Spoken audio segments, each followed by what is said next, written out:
Hi guys, I'm pretty sure that you are bored of theory, so today we're gonna jump into the practicals. So first of all, let's take an example. Let's say you know Bengali and I know only Hindi, and I am saying that you can't learn Hindi and I can't learn Bengali, but we want to talk. And how would you do that? We will use a common language which we can learn.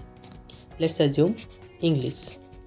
Now we can talk through English. Same happens when you talk to computer.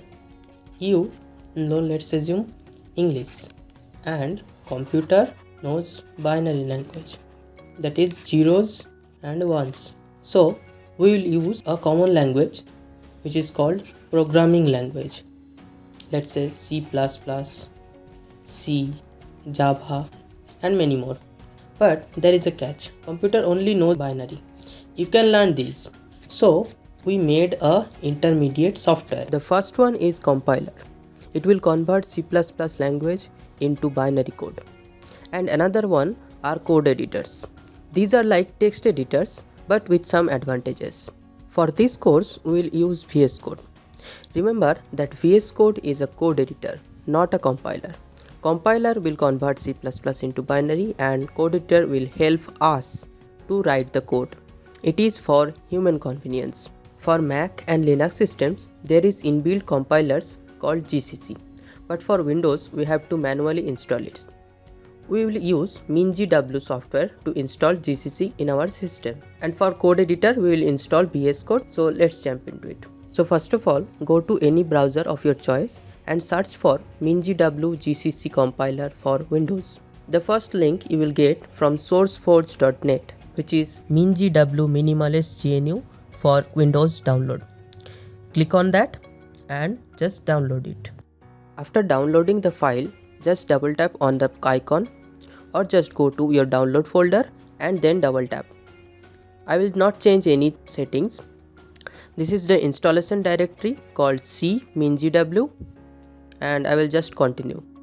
So it's saying that I have already installed the file, but for your sake I will just reinstall it. It will get downloaded one by one. Okay, so it says 100% processed and I can continue. We'll open the following window and here you just have to right click and then mark for installation. I will show you the two files, the base file and the GCC file. Just right click them and mark for installation. I will again telling you just have to install two files, the base file and GCC file. The others you can install but they are not necessary for you right now. And then you have to just go to installation and then apply changes. The apply changes is not working for me because I have already installed that, but you will just go to installation and then apply changes. After installation, the checkboxes of the two files you have installed will get green like this. Now to check if the GCC has been installed, just go to your start menu, right click on that and go to Windows PowerShell. And for Linux or Mac users, you can go to your terminal and then write G++ ---- version and then enter. It will show the version number of GCC. So I can be sure that GCC has been successfully installed. Please let me know in comments if you have any trouble installing that. Now to install VS Code, just search for Visual Studio Code and the first link you will get code.visualstudio.com. Just click on that and go to download.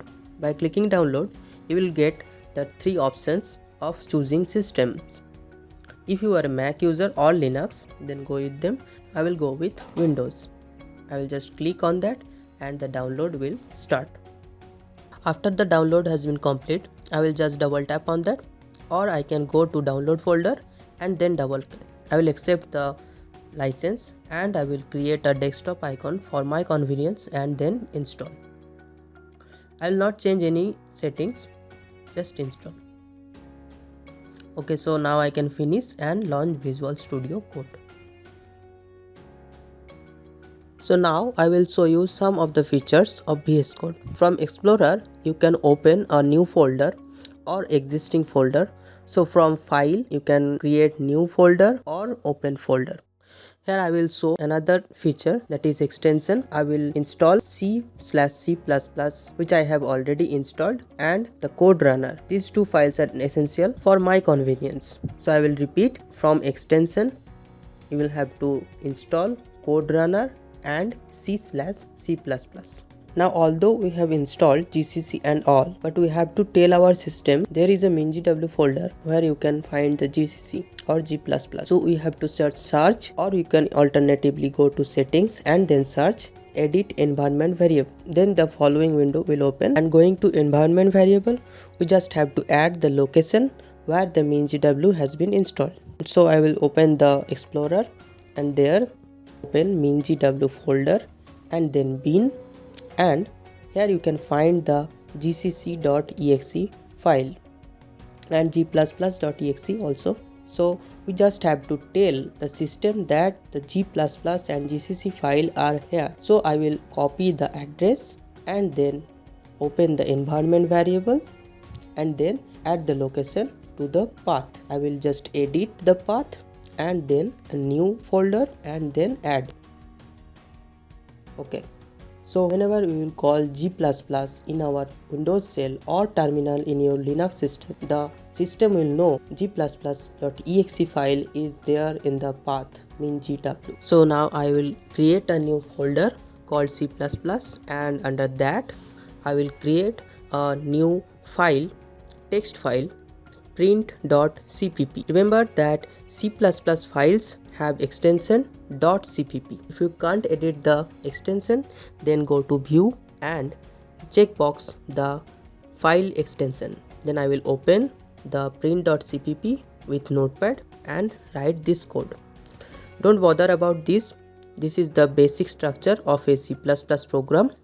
I will just write code for printing hey Sujoy, and then I will save with Ctrl S, or you can do by going to file and then save. Now under this folder I will open Windows PowerShell. Let me show you again. I will just go to file and then right click on that, and then we'll open Windows PowerShell. So you can see that I am already in the folder D/C++. I will just write g++ print.cpp and then enter. It says that I have mistaken the spelling of iostream, so I just corrected that, and then again I will execute by writing g++ print.cpp and then enter. So let's go to Explorer and let's see.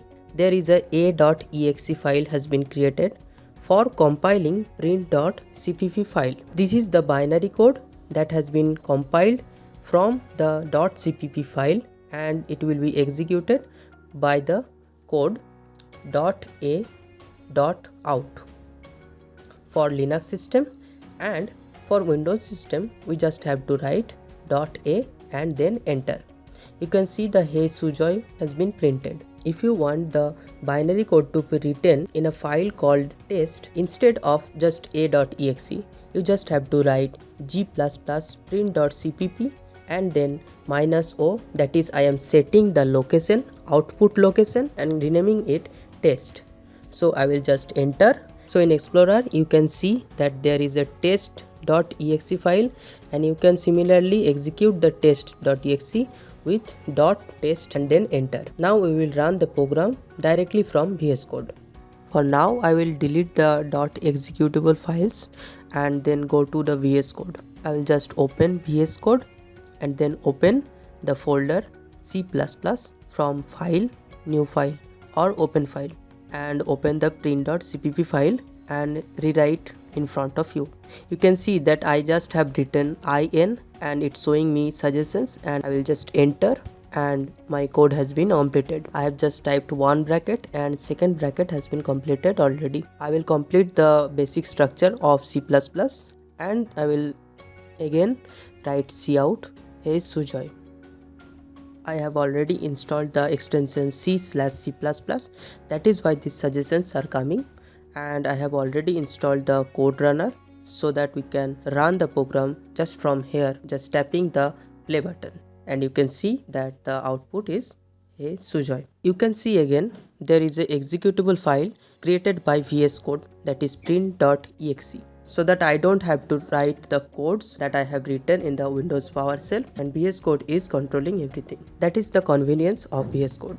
This is it, guys. In the next video, we will learn about all the mysterious things that I didn't explain you, like the structures of a code, what is the include file, and what is the main function. Please let me know in comments if these tutorials are helpful for you and you are understanding the bits of it. We'll catch you in next video. Till then, stay tuned.